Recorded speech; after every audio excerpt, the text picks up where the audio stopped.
Bismillahirrahmanirrahim. Assalamualaikum warahmatullahi wabarakatuh.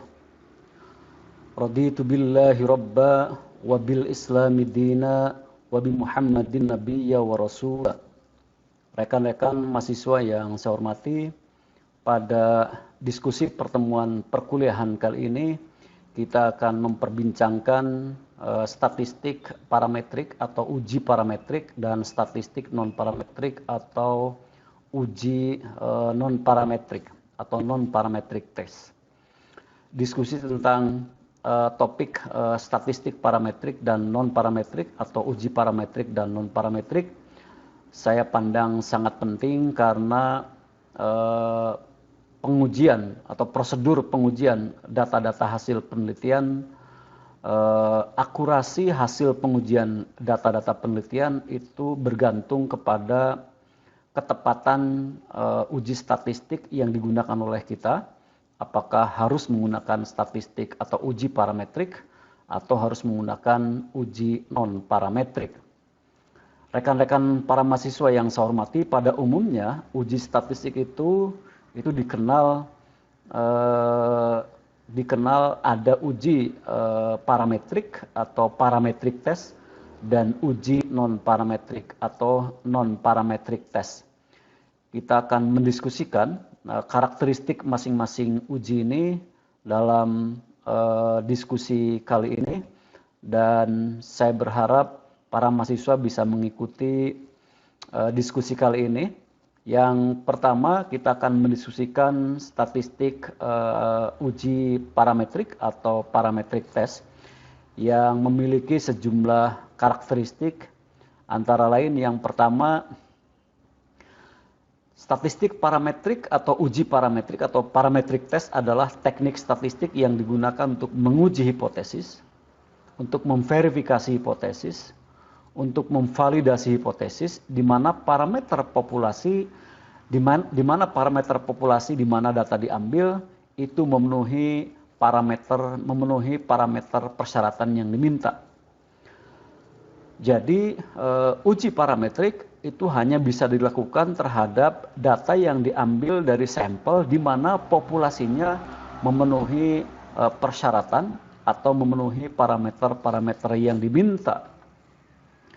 Karakteristik yang kedua, statistik parametrik itu hanya bisa digunakan untuk data dengan skala data minimal interval dan rasio.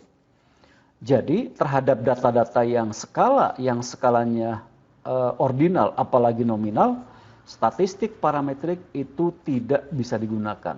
Karena statistik parametrik hanya bisa digunakan terhadap data dengan skala interval dan rasio. Karakteristik yang berikutnya, uji parametrik itu hanya bisa dilakukan apabila distribusi populasi diketahui, yaitu distribusi populasinya harus normal. Oleh karena itu maka uji parametrik itu mensyaratkan adanya uji normalitas. Meskipun ada asumsi Galton yang menyebutkan bahwa misalnya data-data dalam bidang psikologi dan bidang pendidikan itu selalu memenuhi asumsi normalitas, sehingga menurut asumsi Galton tersebut kita tidak perlu melakukan uji normalitas. Tetapi pada umumnya para pakar statistik menyebutkan bahwa penggunaan uji parametrik itu mensyaratkan distribusi data harus normal. Karakteristik yang keempat adalah hasil pengujian statistik parametrik atau uji parametrik lebih akurat dibandingkan dengan uji non parametrik. Akan tetapi persyaratan yang diminta untuk uji parametrik itu lebih banyak. Parameter-parameter yang harus dipenuhi, persyaratan-persyaratan yang harus dipenuhi untuk bisa melakukan parametric test itu banyak. Nah, yang kedua adalah uji non parametrik atau non parametric test. Karakteristik yang pertama, uji non parametrik adalah tidak ada ketentuan tentang syarat data seperti pada statistik parametrik. Jadi persyaratan pada uji non parametrik itu tidak seperti persyaratan pada uji parametrik. Bahkan data-data atau variabel-variabel yang tidak bisa dilakukan uji parametrik itu memang harus menggunakan non-parametric test atau uji non-parametrik. Uji non-parametrik atau non-parametric test itu tidak mensyaratkan terpenuhinya asumsi kenormalan. Jadi distribusi datanya tidak harus berdistribusi normal. Kemudian tidak ada syarat mengenai karakteristik populasi induknya. Tidak dipersyaratkan harus berdistribusi normal dan seterusnya. Kemudian umumnya data yang diuji untuk uji non-parametrik adalah data yang berskala nominal dan ordinal. Tapi bukan berarti bahwa data yang berskala interval dan rasio tidak diuji non-parametrik. Ini hanya sebagian besar uji non-parametrik itu dilakukan terhadap data yang berskala nominal dan berskala ordinal. Tetapi untuk data-data yang berskala interval dan rasio, kalau asumsi atau parameter yang dimintanya tidak terpenuhi, maka itu harus menggunakan uji non-parametrik atau menggunakan non-parametric test. Sering kali ditemukan pada kasus penelitian ilmu sosial itu digunakan uji non-parametrik.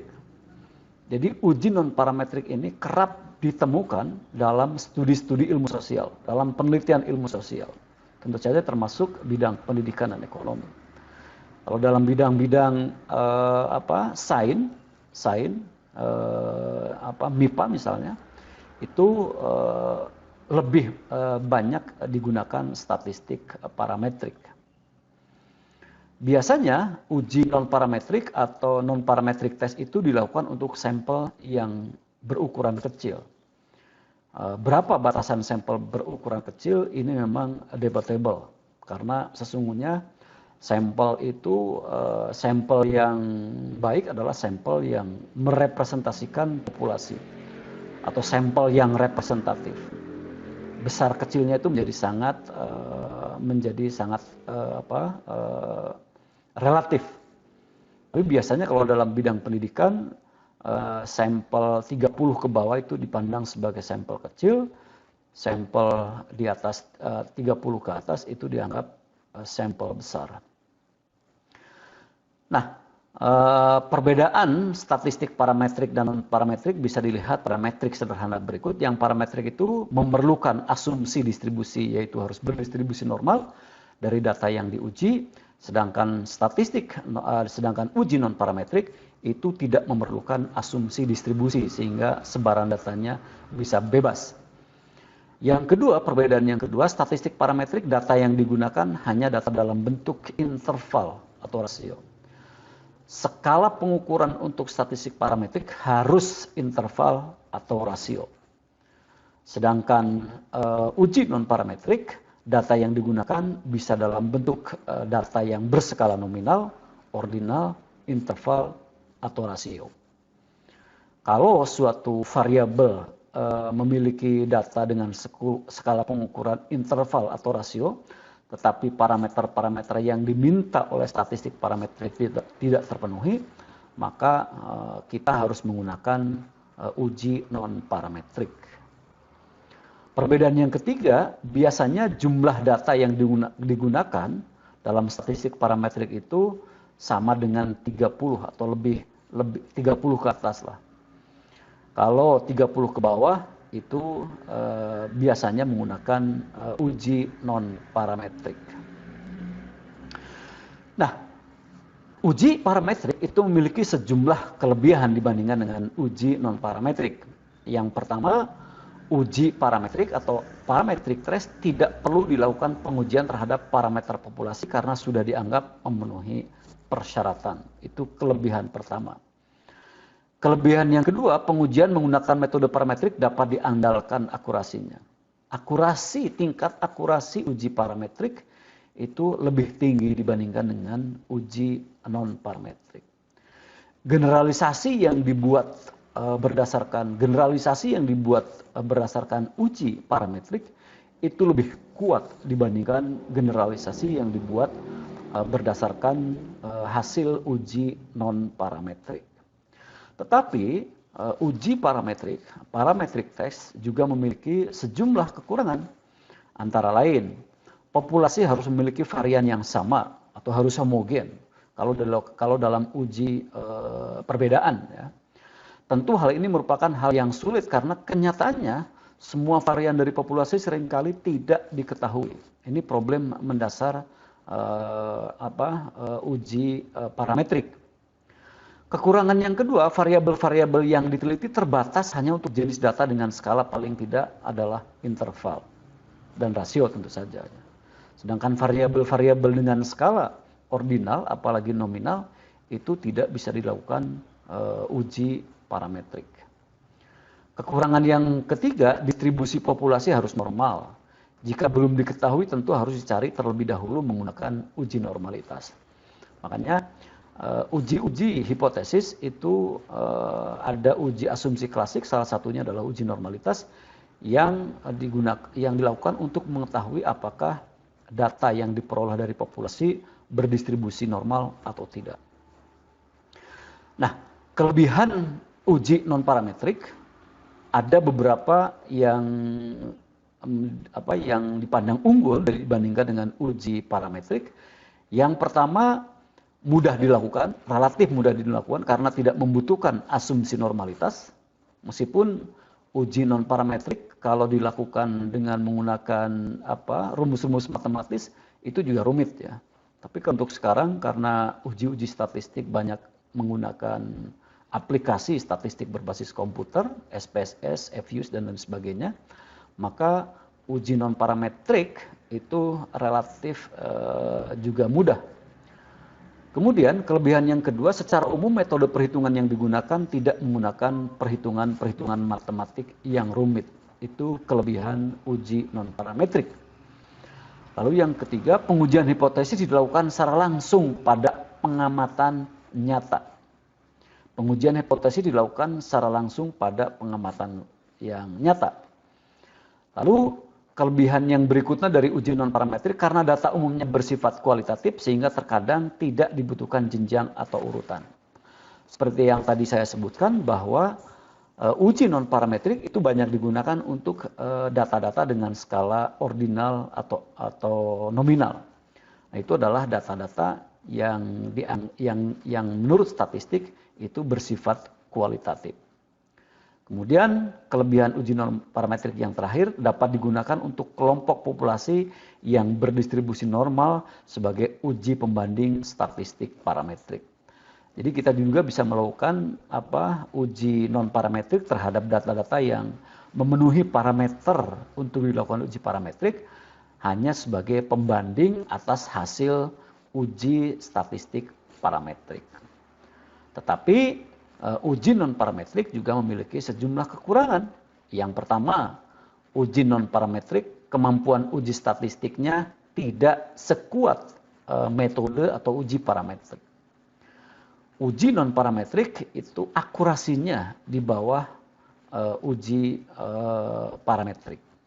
Kekuatan untuk menyusun generalisasi dari dua jenis uji ini itu lebih kuat generalisasi yang dibuat dari uji parametrik dibandingkan dengan generalisasi yang dibuat dari uji non-parametrik. Hasil uji statistik non-parametrik tidak dapat digunakan untuk mengestimasi karakter populasi. Karena untuk mengestimasi karakter populasi itu mempersyaratkan distribusi datanya normal. Karena prosesnya sederhana dan cenderung menggunakan sampel kecil dan tidak berdistribusi normal, sehingga hasil uji statistik non-parametrik tidak dapat digunakan untuk mengestimasi karakter populasi. Dia hanya bisa dibuat untuk membuat kesimpulan tentang data sampel.